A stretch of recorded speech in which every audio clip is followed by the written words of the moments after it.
En el corazón del centro colonial de Puebla, donde las cúpulas de iglesias barrocas perforan el cielo y los edificios de Talavera cuentan historias de siglos, existe un relato que ha sobrevivido generaciones enteras, una crónica que inició en 1879, cuando la República Mexicana apenas consolidaba su gobierno tras años de conflictos internos, y que transformaría para siempre la manera en que los poblanos perciben las sombras nocturnas de su ciudad. Todo inició con la aparición de dos forasteras en la urbe. Nadie sabía con certeza su procedencia, aunque varios comerciantes del mercado El Parián afirmaban haberlas observado descender de una diligencia procedente del puerto de Tampico. Lo innegable era su presencia turbadora. Las dos lucían una tez de marfil enfermizo, pupilas color ámbar que parecían leer pensamientos ajenos y una distinción que desentonaba con la austeridad de aquellos años. Se establecieron en una residencia de 3 niveles sobre la calle de los Dulces, una edificación de canteras grises y portones de mezquite que había permanecido vacía durante una década. La propiedad tenía fama entre los vecinos.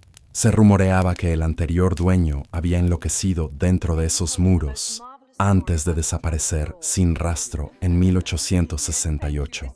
Las forasteras se identificaron como Beatriz y Soledad Navarro. Ningún poblano cuestionó sus apellidos ni su origen durante las primeras semanas.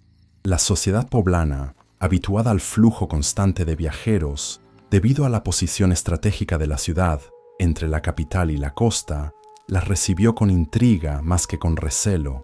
Rápidamente empezaron a frecuentar el mercado de artesanías, las ceremonias dominicales en la Catedral de Puebla y esporádicamente las reuniones sociales organizadas por las dinastías comerciales más prominentes de la región. Si esta crónica te está capturando tanto como a nosotros, suscríbete al canal para no perderte relatos similares y comparte en los comentarios desde qué ciudad nos acompañas. Continuemos. Don Sebastián Cordero, un importador de telas europeas que había amasado riqueza con el comercio transatlántico, fue uno de los primeros en percibir algo anómalo. Su cónyuge, doña Hortensia, había invitado a las hermanas Navarro a una velada literaria en su mansión. Mientras las señoras debatían sobre novelas francesas y técnicas de bordado, don Sebastián notó algo que perturbó su tranquilidad. Ninguna de las forasteras probó los platillos servidos, ni degustó el vino tinto importado que se les ofreció. Cuando su esposa indagó si los alimentos no eran de su preferencia, Beatriz, la de mayor edad, sonrió con una dulzura que provocaba desasosiego. «Padecemos una condición digestiva delicada», explicó con timbre aterciopelado. «Preferimos alimentarnos en la intimidad de nuestro hogar». Los meses transcurrieron. Puebla mantenía su cadencia habitual.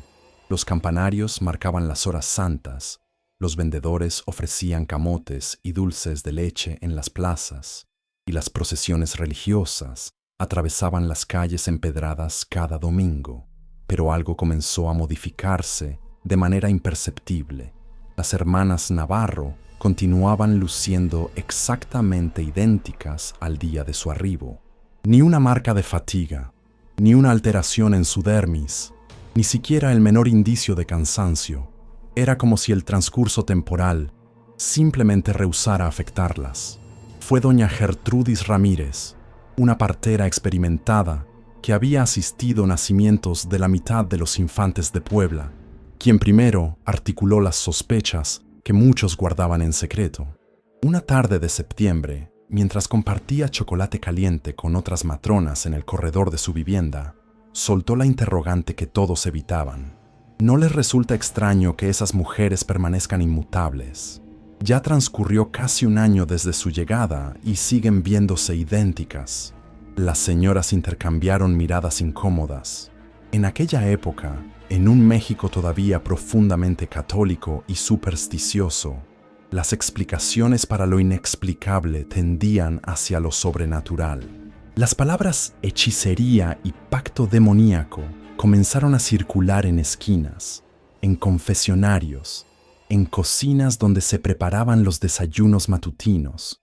Pero no fue sino hasta la desaparición del joven Edmundo Salazar que el pánico se instaló verdaderamente en Puebla.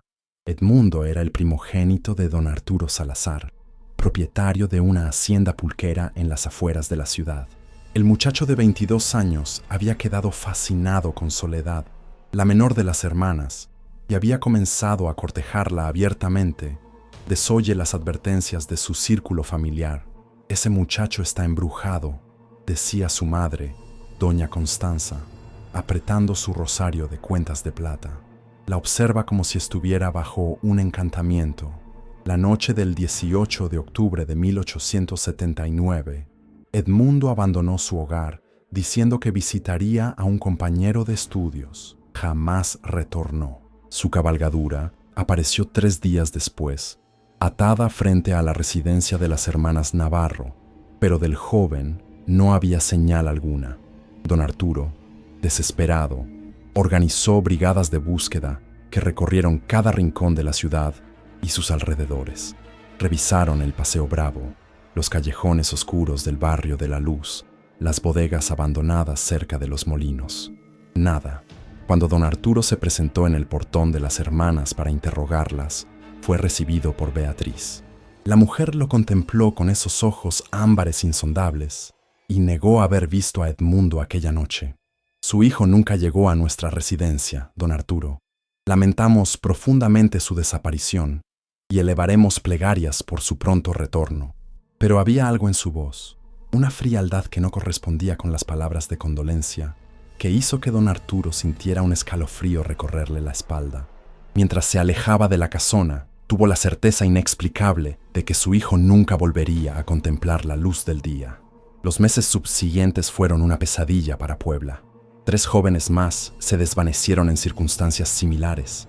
Todos habían sido observados merodeando la residencia de las hermanas Navarro.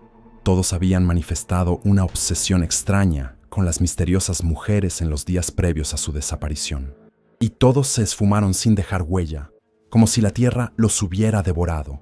El padre Josué Montenegro, párroco de la iglesia del Templo de San Francisco, era un hombre de fe inquebrantable, pero también de mente abierta. Había cursado estudios en el seminario de Guadalajara y conocía no solo las Sagradas Escrituras, sino también tratados sobre fenómenos inexplicables que la Iglesia había documentado a lo largo de los siglos. Cuando las familias desesperadas acudieron a él buscando respuestas, decidió investigar por su cuenta. Una tarde de enero de 1880, el padre Josué se presentó en la casona con la excusa de invitar a las hermanas a participar en las actividades de beneficencia de la parroquia. Beatriz lo recibió con su cortesía habitual, pero se negó a permitirle acceder más allá del vestíbulo. Durante la breve conversación, el sacerdote notó algo que confirmó sus peores sospechas. No había crucifijos en los muros. En una época donde cada hogar católico mexicano exhibía símbolos religiosos, aquella ausencia era más que significativa. «Hermanas», dijo el padre con voz firme, «he observado que nunca las veo comulgar durante las ceremonias. ¿Existe alguna razón para esto?» El silencio que siguió fue denso, casi palpable. Soledad, que había permanecido en las penumbras del corredor, se adelantó. Su rostro seguía siendo juvenil y hermoso, pero en sus ojos había algo antiguo, algo que no correspondía con la apariencia de una mujer de 25 años. «Padre, nuestra fe es particular», respondió con una sonrisa que no alcanzaba sus ojos. «Servimos a Dios a nuestra manera». El padre Josué abandonó aquella casa con la certeza de que algo profundamente maligno habitaba entre aquellos muros. Esa noche, mientras rezaba en la soledad de su celda, tomó una decisión. Debía alertar a las autoridades y a la comunidad sobre el peligro que representaban las hermanas Navarro. Pero antes de que pudiera actuar, ocurrió algo que cambiaría el rumbo de toda la historia. Don Sebastián Cordero, el importador que había sido de los primeros en sospechar de las hermanas, contrató a un detective privado de Guadalajara. El hombre, apellidado Vega, tenía fama de resolver casos que las autoridades consideraban imposibles. Era metódico, racional y no se dejaba llevar por supersticiones. Vega llegó a Puebla a mediados de febrero. Era un hombre de unos 45 años, de complexión robusta y mirada penetrante. Vestía trajes oscuros y llevaba siempre un pequeño cuaderno de notas en el bolsillo interior de su chaqueta. Su primera acción fue entrevistar a todas las personas que habían tenido contacto con las hermanas Navarro. Habló con los comerciantes del mercado El Parián, quienes le confirmaron que las hermanas compraban provisiones extrañas, grandes cantidades de carne cruda que nunca cocinaban, hierbas que no eran comunes en la gastronomía mexicana, velas negras de cera importada. Habló con los vecinos de la calle de los Dulces, quienes le relataron sobre ruidos extraños que se escuchaban durante las madrugadas provenientes de la casona, algo entre lamentos y cánticos en un idioma desconocido. Pero la información más valiosa la obtuvo de una niña llamada Lupita, hija de la costurera que ocasionalmente trabajaba para las hermanas. La pequeña de apenas 9 años le contó algo que hizo que Vega sintiera que finalmente tenía una pista sólida.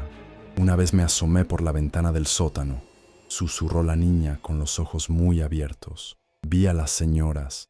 Estaban bebiendo algo oscuro de unas copas de cristal y había un señor en el suelo, muy pálido, como dormido, pero con los ojos abiertos». Vega supo que tenía que penetrar en esa casa, pero no podía hacerlo de manera legal.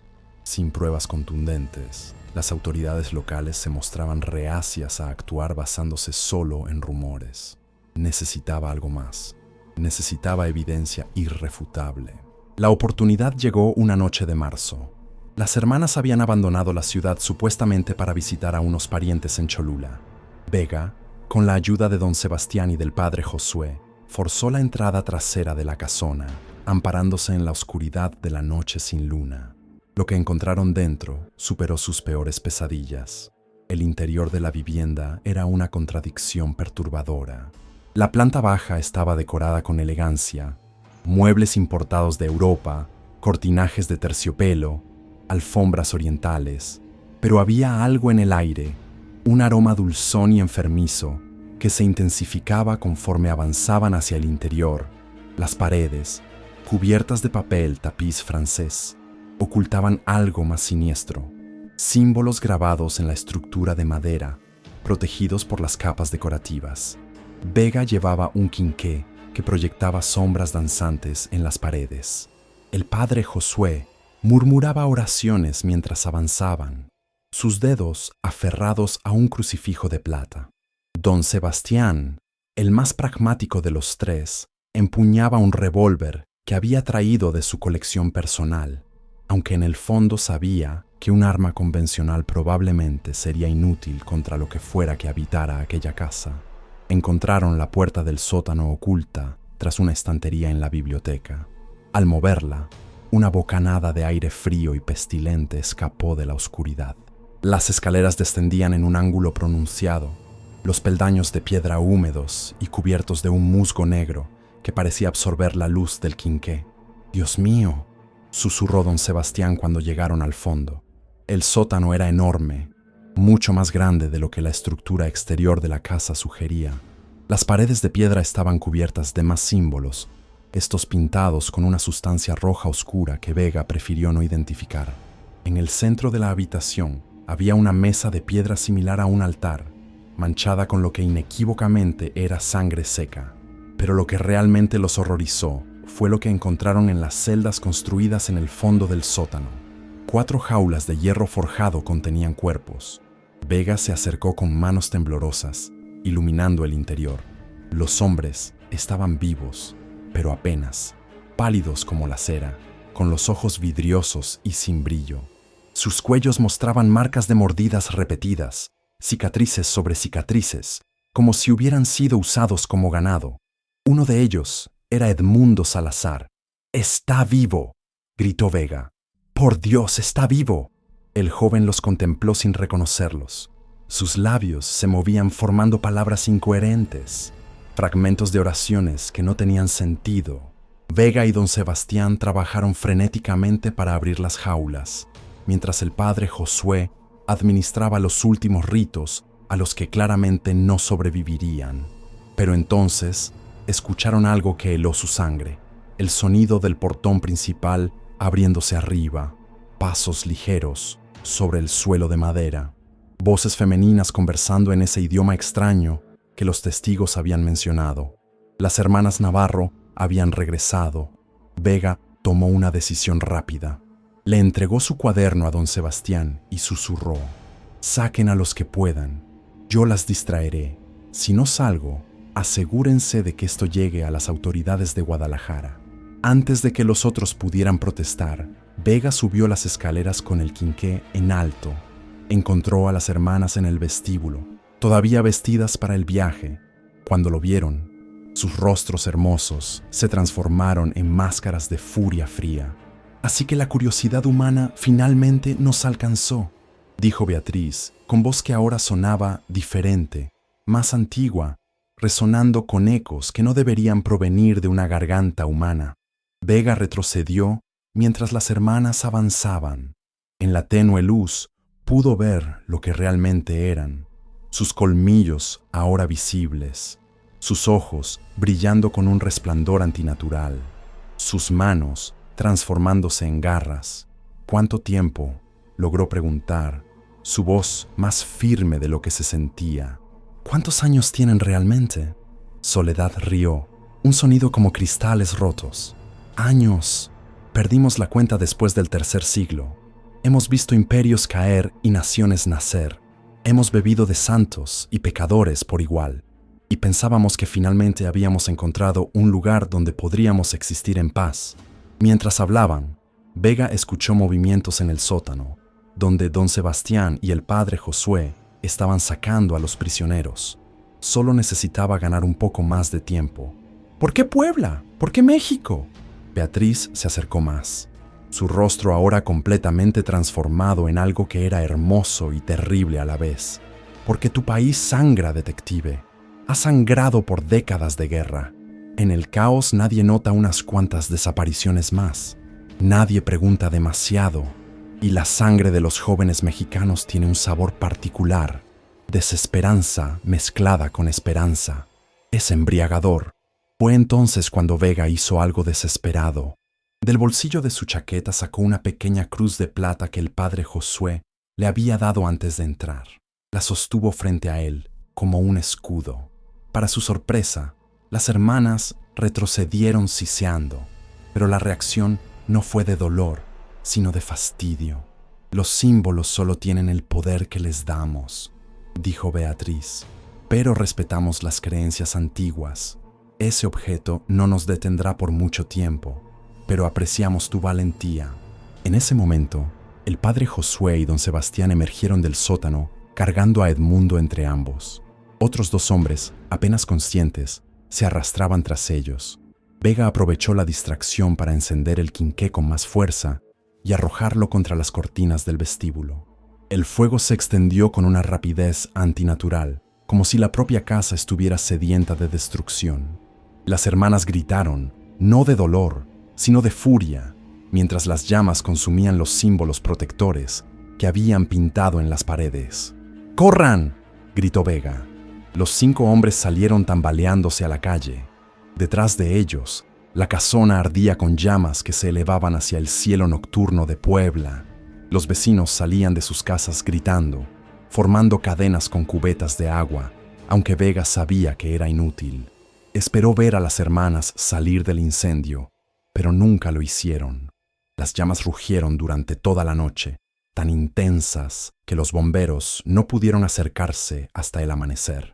Cuando finalmente entraron a los restos humeantes, encontraron algo inexplicable: 2 esqueletos en lo que había sido el sótano. Pero no eran huesos humanos normales, eran antiguos, como si tuvieran siglos de antigüedad, y se desmoronaban al tocarlos, convirtiéndose en polvo que el viento del valle dispersó rápidamente. Edmundo Salazar sobrevivió, aunque quedó marcado de por vida. Nunca pudo recordar completamente lo que había sucedido en aquella casa. Solo fragmentos de pesadillas, voces susurrantes, dolor en el cuello, una sed terrible que nunca podía saciar. Los otros 2 rescatados no tuvieron tanta suerte. Ambos fallecieron días después, sus cuerpos simplemente rindiéndose, como si hubieran vivido siglos en lugar de meses. Vega escribió un informe detallado para las autoridades de Guadalajara. El documento fue clasificado inmediatamente y guardado en archivos que el público no tendría acceso durante décadas. La explicación oficial fue que las hermanas Navarro habían sido estafadoras europeas que mantenían a sus víctimas drogadas para extorsionar a sus familias. El incendio, según la versión oficial, había sido un accidente causado por velas mal colocadas, pero los que estuvieron allí sabían la verdad. El padre Josué dedicó el resto de su vida a estudiar casos similares en los archivos de la iglesia. Descubrió menciones de las hermanas inmortales en documentos que databan de 1620 en Portugal, luego en 1745 en Perú, y antes de eso, en lugares aún más remotos. Siempre dos mujeres, siempre jóvenes y hermosas, siempre dejando un rastro de desapariciones. Don Sebastián Cordero abandonó el comercio y se dedicó a la investigación paranormal, documentando casos inexplicables en todo México. Su colección de escritos eventualmente formaría parte de uno de los archivos privados más completos sobre fenómenos sobrenaturales en América Latina. Vega nunca volvió a tomar otro caso.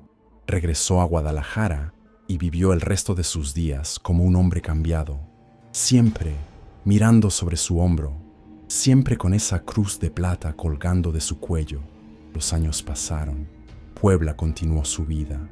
El incidente se convirtió en leyenda, y la leyenda en cuento de advertencia que las abuelas contaban a los niños desobedientes. No hablen con extraños hermosos, porque podrían ser antiguos demonios disfrazados. La casona fue demolida y en su lugar se construyó una pequeña plazuela con una fuente central. Pero incluso décadas después, los jardineros reportaban que nada crecía bien en ese suelo. Las plantas marchitaban, los árboles se torcían de formas antinaturales, y las personas que se sentaban en las bancas a menudo reportaban sentir escalofríos inexplicables, como si alguien invisible los observara. En 1925, casi 45 años después del incidente, un periodista joven llamado Ernesto Villegas decidió investigar la historia para un artículo. Había escuchado los rumores toda su vida creciendo en Puebla, pero como hombre moderno del siglo XX, creía que debía haber una explicación racional. Villegas entrevistó a los pocos sobrevivientes que quedaban. Edmundo Salazar, ahora un hombre de casi 70 años, consumido y tembloroso, el padre Josué, retirado pero aún lúcido, y la hija de don Sebastián, quien le mostró los diarios de su padre. Lo que descubrió lo dejó sin palabras. Las pruebas eran demasiado consistentes, demasiado detalladas para ser simples invenciones. Pero cuando intentó publicar su artículo, el periódico se negó. Era demasiado controversial, demasiado increíble. México estaba entrando en una era de modernización y racionalidad. No había lugar para historias de vampiras y criaturas sobrenaturales. Frustrado, Villegas guardó su investigación en un baúl que permanecería cerrado hasta su muerte en 1970. Sus nietos, al revisar sus pertenencias, encontraron no solo el artículo, sino documentos adicionales que el periodista había recopilado: fotografías de la casona antes del incendio, copias de los informes policiales originales, testimonios escritos de los testigos. Uno de esos nietos, un profesor de historia llamado Carlos Villegas Montero, finalmente publicó todo el material en 2001 como parte de un libro sobre leyendas urbanas de Puebla. El libro tuvo un éxito moderado, principalmente entre entusiastas del paranormal y coleccionistas de historias extrañas. Pero la historia no terminó ahí. En 2015, durante excavaciones para expandir el sistema de drenaje en el centro histórico de Puebla, los trabajadores encontraron algo perturbador bajo las ruinas de lo que alguna vez fue la casona de las hermanas Navarro. A 4 metros bajo tierra, sellada en una cámara de piedra, había una caja de hierro marcada con símbolos similares a los que Vega había descrito en sus notas. Las autoridades arqueológicas fueron llamadas. La caja fue abierta en presencia de expertos y funcionarios municipales. Dentro encontraron algo que desafió toda explicación: 2 diarios escritos en un idioma que tomó meses traducir, una forma arcaica de castellano mezclada con latín medieval. Los diarios, atribuidos a Beatriz y Soledad, contaban una historia que se remontaba al año 1203. Habían sido dos hermanas nobles de un pequeño reino, en lo que hoy es Castilla, España. Traicionadas por un pretendiente compartido, habían buscado venganza, consultando a una hechicera que practicaba artes prohibidas. El ritual les había otorgado vida eterna y poderes sobrenaturales, pero a un precio terrible. Debían alimentarse de sangre humana para mantener su juventud y estaban condenadas a vagar por la tierra eternamente, nunca encontrando paz. Los diarios documentaban siglos de existencia. Habían presenciado la caída del Imperio Bizantino, las cruzadas, el descubrimiento de América, las guerras napoleónicas. Habían vivido bajo docenas de identidades, siempre moviéndose cuando la gente empezaba a notar que no envejecían. La entrada final del diario de Beatriz, escrita en febrero de 1880, era escalofriante. Hemos sido descubiertas nuevamente. Siempre sucede eventualmente. Los humanos son curiosos por naturaleza y su curiosidad es nuestra perdición. Soledad dice que deberíamos huir, comenzar de nuevo en otra ciudad, otro país. Pero estoy cansada. Tantos siglos, tantas vidas consumidas para mantener esta maldición. El fuego se acerca. Puedo olerlo. Quizás sea hora de descansar finalmente. Quizás el fuego nos libere de lo que no pudimos escapar por nuestra cuenta. Si alguien lee esto algún día, que sepan, no elegimos este camino por maldad, sino por dolor. Pero el dolor no justifica el mal que hemos causado. Que Dios, si aún escucha a criaturas como nosotras, tenga piedad de nuestras almas inmortales. Los expertos debatieron la autenticidad de los diarios. Los escépticos argumentaban que era un engaño elaborado, quizás creado por el mismo Ernesto Villegas o algún otro entusiasta de lo paranormal. Los creyentes señalaban que el papel había sido fechado mediante carbono 14 y efectivamente databa del siglo XIX, y que el estilo de escritura era consistente con documentos medievales auténticos.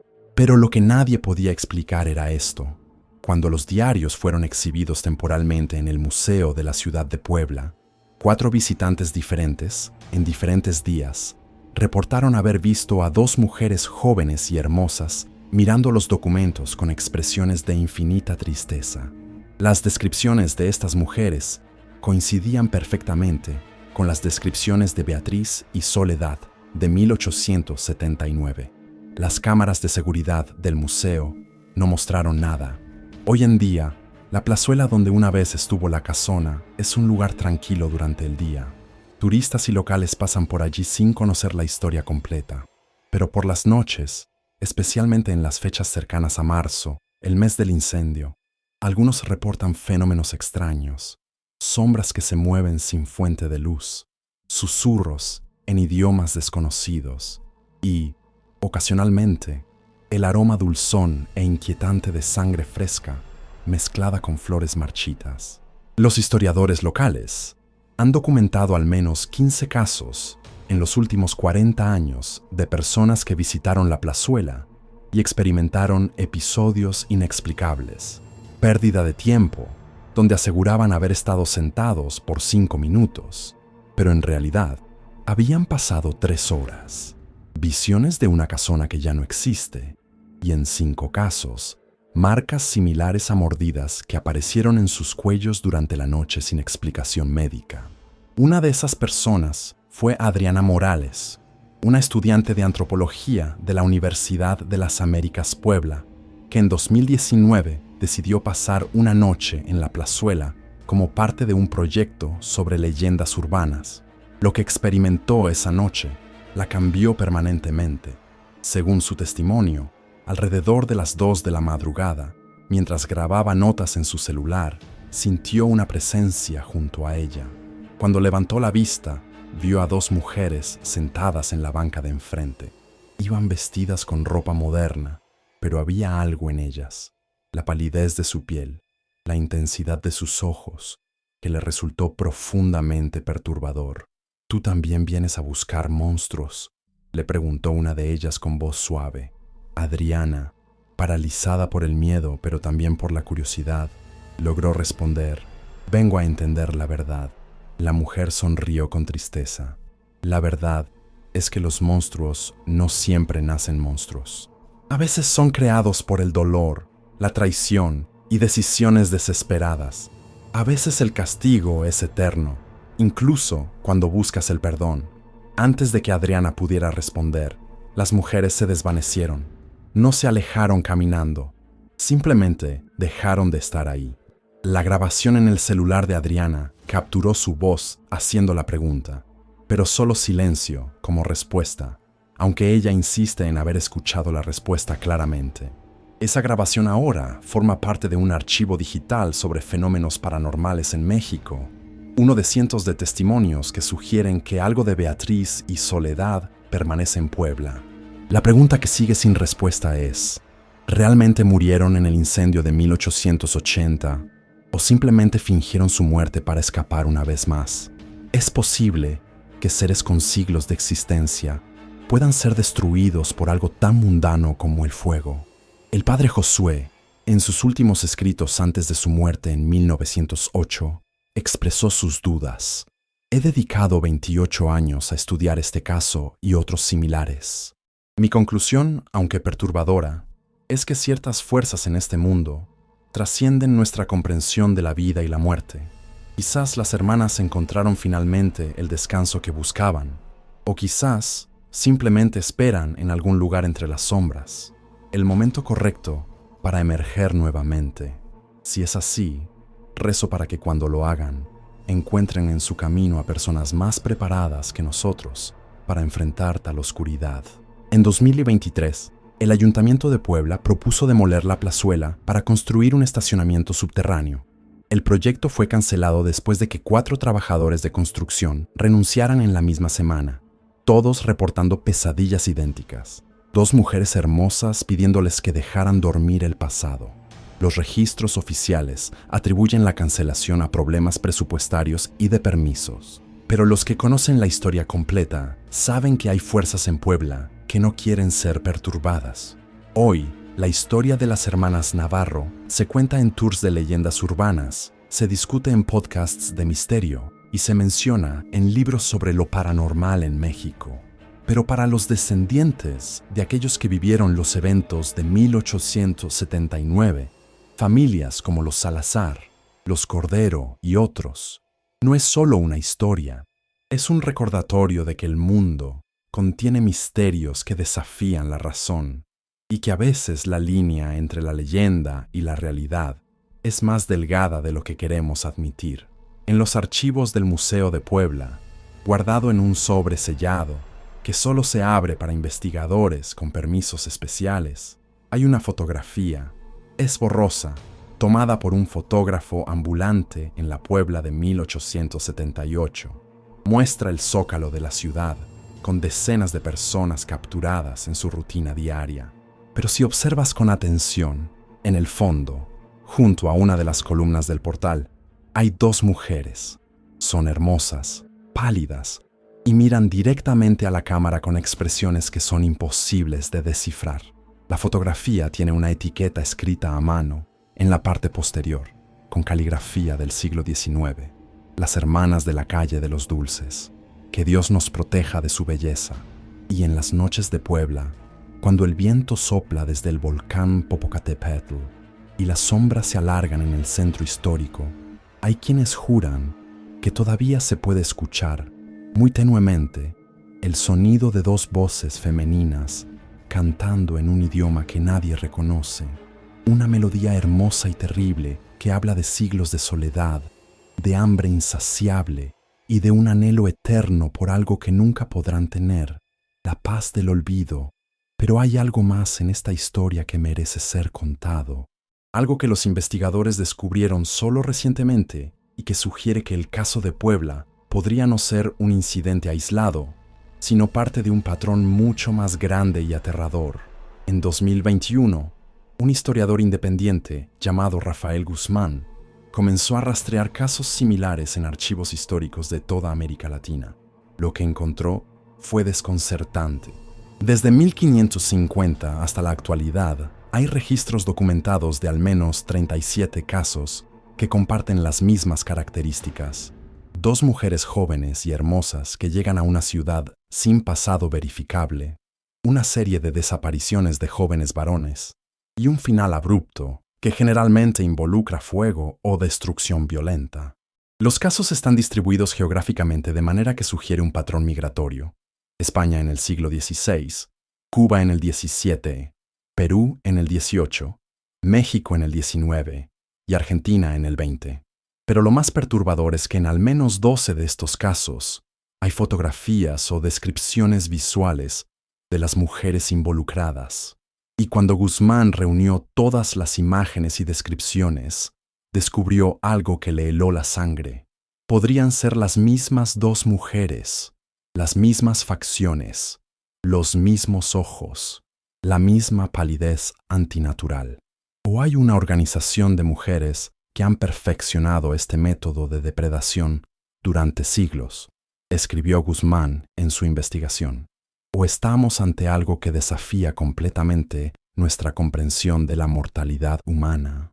Su investigación fue publicada en una revista académica especializada en folclore latinoamericano, pero rápidamente ganó atención en círculos más amplios. Investigadores paranormales, escépticos profesionales y curiosos de todo el mundo comenzaron a examinar los casos que Guzmán había compilado. Algunos señalaron inconsistencias, fechas que no cuadraban perfectamente, descripciones que variaban ligeramente, pero otros encontraron evidencia adicional que Guzmán había pasado por alto, incluyendo un caso en Buenos Aires en 1956 que nunca había sido documentado formalmente, pero que coincidía perfectamente con el patrón. Lo que hace que el caso de Puebla sea particularmente significativo es que es uno de los pocos donde se recuperaron artefactos físicos, los diarios, y esos diarios, con su mezcla de castellano antiguo y latín medieval, con su caligrafía consistente con el siglo XIII, con su papel fechado científicamente al siglo XIX, representan una de las piezas de evidencia más tangibles de que algo verdaderamente inexplicable ocurrió. En 2024, un equipo de investigadores forenses digitales examinó las fotografías históricas de varios de los casos documentados por Guzmán, incluyendo la fotografía de Puebla de 1878. Utilizando tecnología de reconocimiento facial, compararon los rostros de las mujeres en diferentes fotografías separadas por décadas e incluso siglos. Los resultados fueron estadísticamente imposibles de explicar mediante coincidencia. Las probabilidades de que fueran personas diferentes con características faciales tan similares eran de menos del 0,1%. O estas fotografías han sido falsificadas de manera extraordinariamente sofisticada, concluyó el informe. O estamos documentando a las mismas dos entidades a través de múltiples períodos históricos. Naturalmente, los escépticos señalan que la falsificación es la explicación más racional, que alguien, en algún momento, creó un elaborado engaño que involucra documentos falsos, fotografías manipuladas y testimonios fabricados.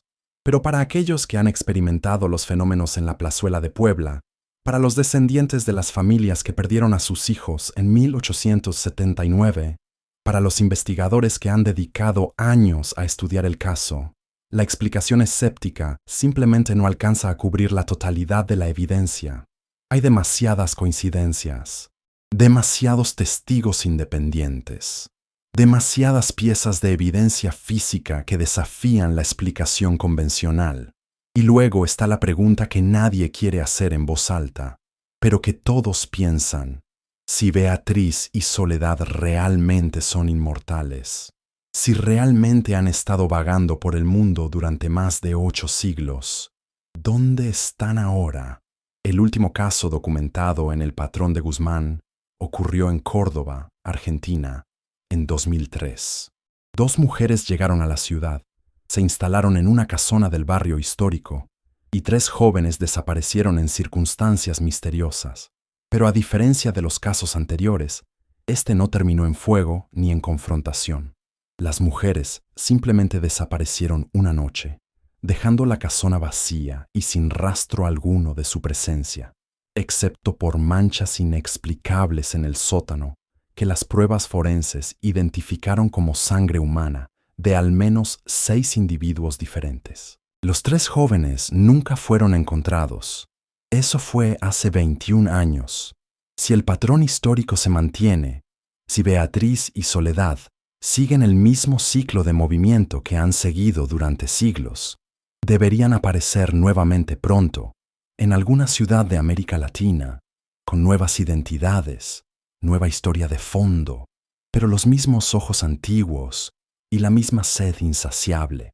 Algunos investigadores han sugerido que la creciente conectividad del mundo moderno, la omnipresencia de cámaras de seguridad y redes sociales, podría finalmente hacer imposible que entidades como estas operen en secreto, pero otros señalan que la tecnología también ofrece nuevas formas de anonimato, de crear identidades falsas, de moverse entre las grietas de la sociedad digital.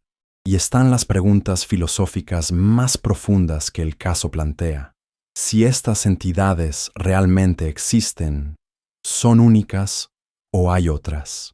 ¿Cuántas de las leyendas de vampiros, de monstruos bebedores de sangre que existen en prácticamente todas las culturas del mundo, están basadas en encuentros reales con criaturas como Beatriz y Soledad?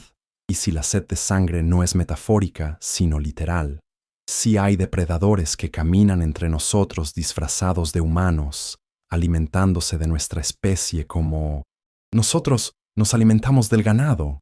Estas son preguntas que la ciencia moderna prefiere no abordar, porque las respuestas potenciales desafían los fundamentos mismos de nuestra comprensión de la biología, de la mortalidad, de la naturaleza de la vida misma. Pero para los habitantes de Puebla, que conocen la historia completa, para aquellos que han sentido el frío antinatural de la plazuela en las noches de marzo, para los que han visto las sombras que se mueven sin explicación, estas preguntas no son académicas, son urgentes y aterradoras, porque si Beatriz y Soledad son reales, si han sobrevivido durante 8 siglos bebiendo la sangre de los jóvenes, si realmente están en algún lugar ahí fuera esperando el momento adecuado para emerger nuevamente, entonces ninguna ciudad está verdaderamente a salvo.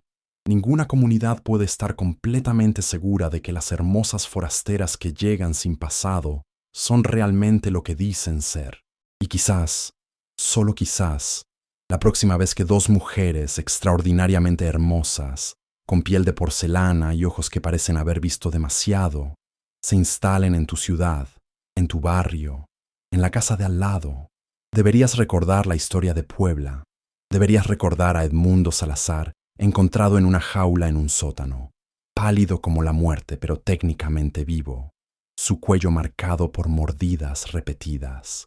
Deberías recordar los diarios que hablan de siglos de cacería, de ciudades tras ciudades, de víctimas incontables. Y deberías preguntarte, ¿vale la pena el riesgo de darles el beneficio de la duda? Porque en esta historia, como en tantas otras historias de terror que resultan ser ciertas, la diferencia entre la vida y la muerte, entre ser un escéptico racional y ser una estadística más en un patrón que se extiende por siglos, es tan simple como decidir si vas a escuchar las advertencias de quienes vinieron antes o si vas a aprender la lección por ti mismo. En la plazuela de Puebla hay una pequeña placa de bronce instalada en 2010 por el ayuntamiento. La mayoría de los visitantes pasan junto a ella sin leerla. Los que se detienen encuentran estas palabras grabadas. En este lugar estuvo la residencia que ardió en el incendio de marzo de 1880, que sirva como recordatorio de que las apariencias pueden engañar y que no todo lo hermoso es seguro. Es una advertencia críptica, suficientemente vaga para no asustar a los turistas, pero suficientemente específica para que aquellos que conocen la historia completa entiendan su verdadero significado.